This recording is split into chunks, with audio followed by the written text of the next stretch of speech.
Bonjour mon ami, je suis le pasteur Landry.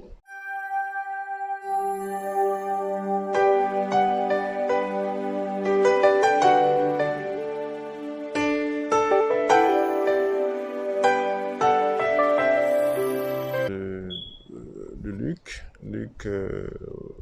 et j'ai envie de revenir sur le chapitre 24. Quelque chose de très important que Jésus-Christ a partagé, qui n'a pas l'air au premier abord visible, mais qui en fait est déterminant. Ce que je vais partager, en mon sens, est absolument essentiel pour la vie chrétienne, mais pas seulement pour l'épanouissement de l'Église dans son entièreté. Versets 25 à 27 et versets 44 à 47. Versets 25 à 27 et versets 44 à 47. Ces deux passages vont constituer, si tu veux, le cœur de ce que nous avons à partager. Versets 25 à 27. Alors Jésus leur dit: Ô homme sans intelligence et dont le cœur est lent à croire tout ce qu'ont dit les prophètes, ne fallait-il pas que le Christ souffrit ces choses et qu'il entrât dans sa gloire? Et commençant par Moïse et par tous les prophètes, il leur expliqua dans toutes les Écritures ce qui le concernait. Maintenant, versets 44 à 47. Puis il leur dit: C'est là ce que je vous disais lorsque j'étais encore avec vous, qu'il fallait que s'accomplisse tout ce qui est écrit de moi dans la loi de Moïse, dans les prophètes et dans les psaumes. Alors il leur ouvrit l'esprit afin qu'ils comprissent les Écritures.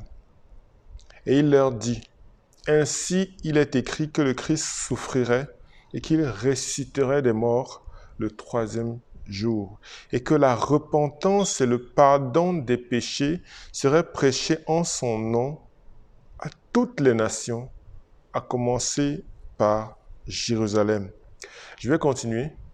Vous êtes témoins de ces choses, et voici j'enverrai sur vous ce que mon Père a promis, mais vous, restez dans la ville jusqu'à ce que vous soyez revêtus de la puissance d'en haut.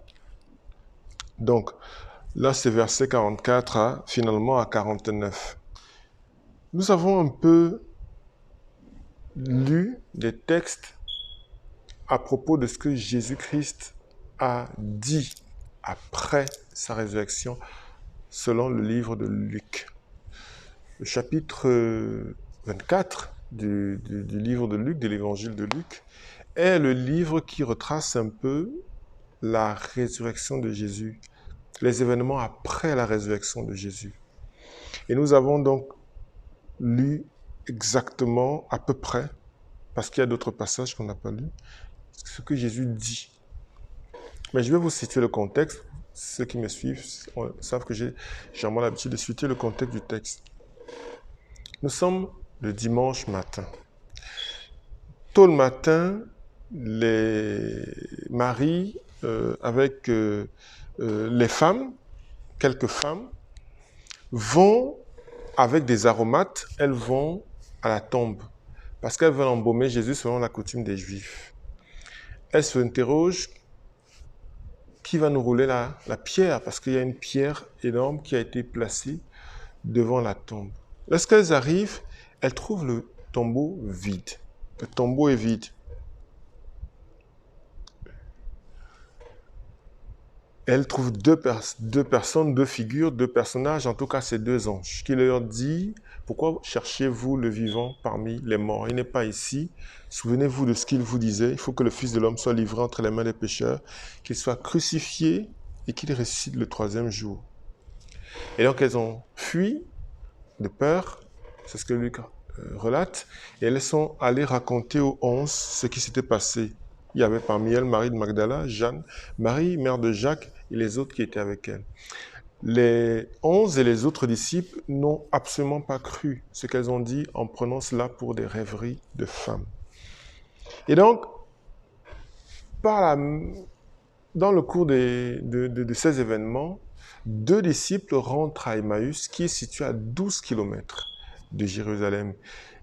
L'un d'eux s'appelle Cléopas. Et donc, ils sont en train de rentrer et sur le chemin, ils échangent à propos de tous les événements qui ont eu lieu à Jérusalem ces temps-ci.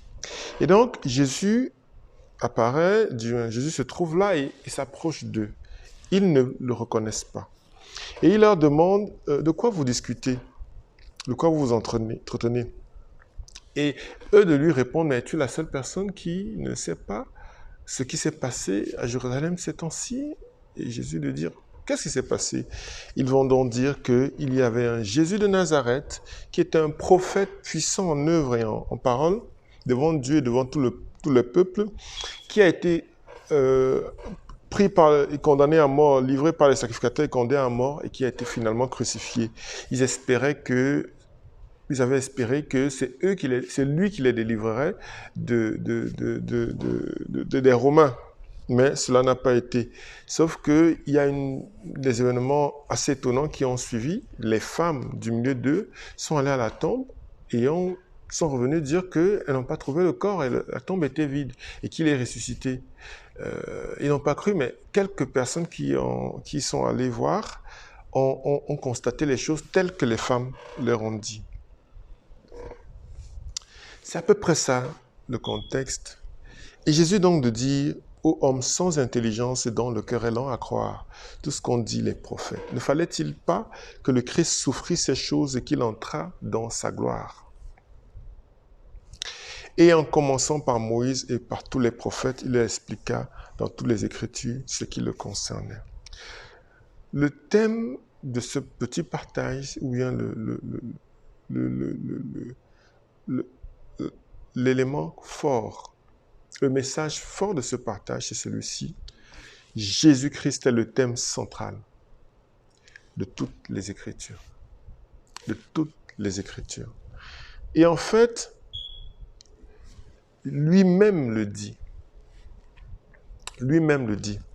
Il dit, commençons par Moïse, verset 27, commençons par Moïse et par tous les prophètes, il leur expliqua dans toutes les Écritures ce qui le concernait. Jésus va donc faire 12 km de marche avec ces personnes. Et pendant 12 km de marche, ça peut prendre peut-être 1 heure, peut-être 2 heures. Oui, 12 km peut prendre peut-être 2 heures. Et pendant 12 km de marche, pendant 2 heures de temps, Jésus va leur expliquer ce qui le concerne, dans toutes les Écritures. Moïse, les psaumes, les prophètes. Il va leur expliquer tout ce qui le concerne. Il faut savoir que la Bible, c'était juste l'Ancien Testament à ce moment-là. Il n'y avait pas le Nouveau Testament, ce n'était pas encore écrit. La Bible, c'était nous disons Genèse à Malachie, mais leur ordre n'était pas le même, parce que leur ordre terminait avec Chronique. Et Jésus va, dans chacun de ses livres, expliquer à Cléopas et son ami, son collègue, ce qui le concerne lui. Avant ça, il a dit aux hommes sans intelligence et dont le cœur est long à croire. Plus tard, quand Jésus-Christ va se retrouver dans la pièce, après avoir passé un moment pour essayer de rassurer les disciples, notamment en leur demandant de toucher ses blessures, enfin ses cicatrices, en leur demandant de quoi ils ont sous la main à manger, il a mangé donc un poisson grillé, il va dire, c'est là ce que je vous disais lorsque j'étais encore avec vous.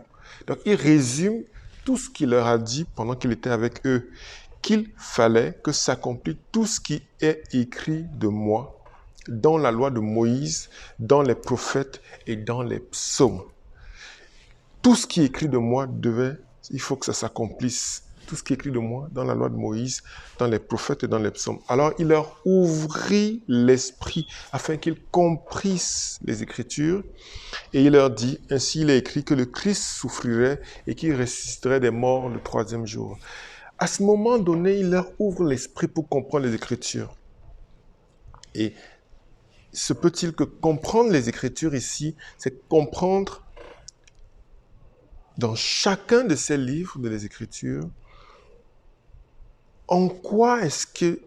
quelle est la révélation qu'il nous donne sur le Seigneur Jésus. Et il dit, et que la repentance et le pardon des péchés seraient prêchés en son nom à toutes les nations, à commencer par Jérusalem. Et vous êtes témoin de ces choses. Et je vois si j'enverrai sur vous ce que mon Père a promis. Mais vous restez dans la vie jusqu'à ce que vous soyez revêtus de la puissance d'en haut. Je voulais partir du problème. Qu'est-ce que le problème? Ma femme, on méditait la parole ensemble, m'a posé une question. Mais pourquoi est-ce que on voit dans les actes des apôtres qu'ils manifestent beaucoup de puissance, beaucoup de guérison, etc. Mais quelquefois, on ne voit pas la même intensité au milieu de nous. La réalité, c'est que le message qui est prêché dans les actes des apôtres est différent du message que nous prêchons. L'évangile qui est prêché, que Jésus-Christ promeut ici, est très différent de l'évangile que nous entendons ici et là, prêché par des prédicateurs de notre temps. L'évangile que Paul a prêché, que Pierre a prêché, vous voyez dans les Écritures, est foncièrement axé sur Jésus-Christ. Pas sur l'homme, pas sur ses besoins, pas sur sa promotion, sur Jésus-Christ. C'est très, très, très important de comprendre cela. Mais l'évangile que nous entendons ici et là est axé sur l'homme. Ce qu'il faut donc comprendre, c'est quoi? Lorsque le point de départ, c'est un évangile axé sur le Seigneur Jésus-Christ. Cet évangile produit la repentance et le pardon des péchés. Lorsque l'évangile que l'on prêche est axé sur les besoins de l'homme, sur des promotions, les bénédictions, des choses comme ça, il ne produit pas la repentance. Donc, il y a cette séquence évangile axé sur Jésus qui produit la repentance et le pardon des péchés, qui produit le baptême et la plénitude du Saint-Esprit. Et donc, la personne peut maintenant manifester dans toute sa puissance la richesse et la puissance du Saint-Esprit par les guérisons, par des miracles, par toute forme d'activité de l'Esprit. Mais lorsqu'on a un évangile qui n'est pas axé sur Jésus, il ne va pas produire la repentance. Il va produire des conversions sans repentance. On a beaucoup de conversions sans authentique repentance. L'apôtre Paul disait qu'il prêche la repentance avec la pratique des œuvres dignes de la repentance. Mais nous prêchons la conversion sans la repentance. C'est très important parce que la repentance induit un renoncement à soi. La repentance implique, nécessite un renoncement à soi. Lorsqu'il y a cette mort à soi, cette croix qui est portée, cette croix qui est prise, prends ta croix et suis-moi. Là, on peut maintenant manifester la plénitude et la puissance du Saint-Esprit. C'est dramatique, justement, que l'évangile qui est prêché ici et là n'est pas axé sur Christ. Je vais prendre un exemple pratique. Lorsque vous lisez le livre, par exemple, de David contre Goliath, lorsque vous prêchez David contre Goliath, concrètement, l'on va vous amener à vous voir, ou vous-même, lorsque vous allez lire ce livre, vous allez avoir tendance à vous voir vous-même comme David. Vous allez vous voir comme David qui fait face à Goliath, le Goliath de votre ennemi, le Goliath de votre adversaire, le Goliath peut-être de vos problèmes ou de vos difficultés. Et vous êtes le David qui devait faire preuve de foi et on vous parle des saints pierres que vous devez choisir, les pierres de la foi, les pierres de ceci, les choses. Par exemple, ça veut dire que c'est vous l'acteur principal, c'est vous le personnage principal. Prenez un exemple. Lorsqu'on va vous parler de Daniel dans la fosse aux lions, c'est vous, Daniel, qui est dans la fosse aux lions, qui est le Daniel qui va affronter les lions, qui va avoir sa foi en Dieu ou peut-être dans la fournaise. Lorsqu'on va vous parler, par exemple, de Josué face aux Cananéens, c'est vous, Josué, qui combattez. Et c'est cette perspective que l'on donne aux gens à qui l'on parle de la parole de Dieu. On les amène à se voir, eux, comme le personnage principal de la Bible, comme le personnage phare, central, un peu comme celui autour de qui tout gravite. C'est eux le Daniel, c'est eux le Moïse, c'est eux le Abraham dont Dieu va être, à l'égard de qui Dieu va être fidèle. C'est eux le David ou le Salomon qui va construire le temple de Dieu. C'est une terrible erreur. C'est une terrible erreur. Dans ce cas-ci, Jésus ouvre les yeux de ses disciples et qu'ils voient plutôt Jésus. Je vais vous dire le problème. Vous n'avez peut-être pas le sentiment que c'est un problème, mais je vais vous dire pourquoi c'est un problème. Pourquoi avons-nous cette tendance à nous voir, nous, dans la parole, comme le personnage central, lorsqu'on lit l'histoire de David, de Daniel, de tous ces personnages? Parce que nous sommes encore le centre de notre univers. Parce que nous sommes le centre, nous sommes en fait le personnage principal de notre propre vie. C'est pour ça que quand nous prenons la Bible, nous en sommes le personnage principal. Si je te dis que tu es le personnage principal de ta vie, mais pour toi c'est une évidence. C'est une aberration dans la vie d'un enfant de Dieu. Dans la vie d'un enfant de Dieu, le personnage principal, c'est Jésus. Tu es mort à toi-même. Tu es quitté du centre.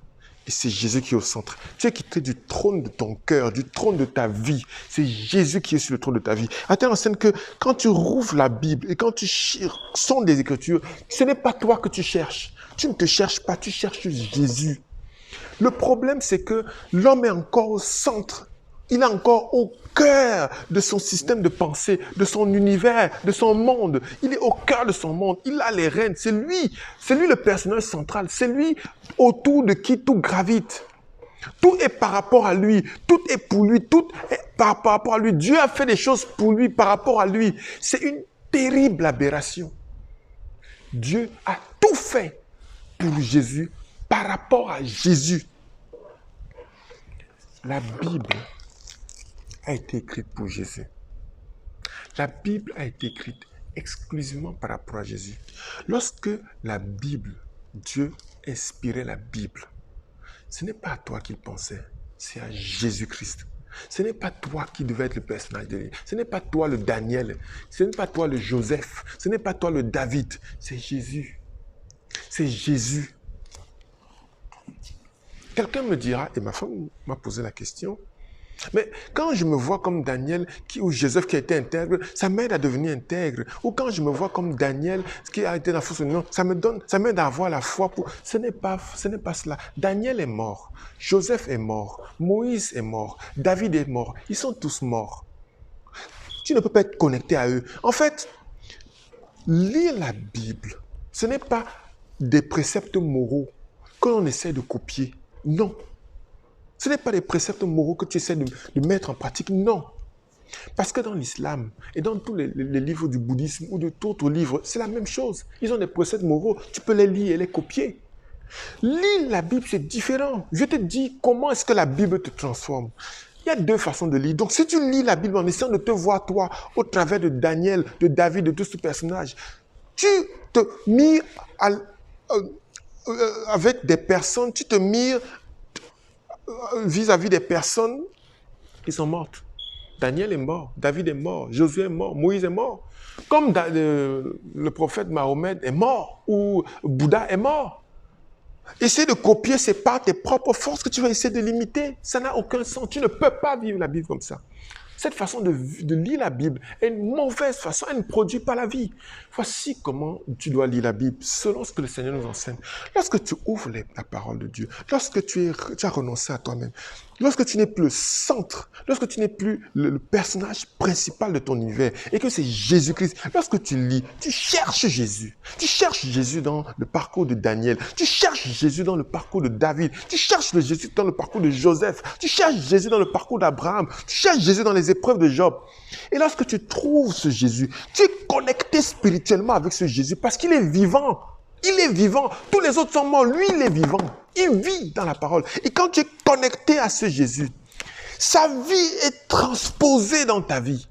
Le Saint-Esprit qui te révèle ce Jésus te communique sa vie. Il investit, il déverse, il remplit ta vie de sa vie.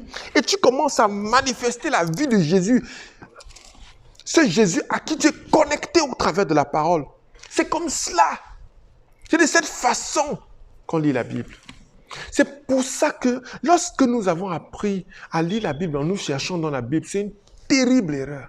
On ne peut pas changer pour être ressemblé à Jésus. Mais quand tu ouvres la Bible et que tu la lis, et qu'en lisant, tu cherches Jésus, et que le Saint-Esprit ouvre tes yeux, et tu découvres, tu vois ce Jésus, et que tu es connecté à ce Jésus au travers de la parole, le Saint-Esprit qui t'a donné cette révélation, maintenant, transpose la vie de Jésus dans ta vie. Et tu commences à vivre la vie de Jésus.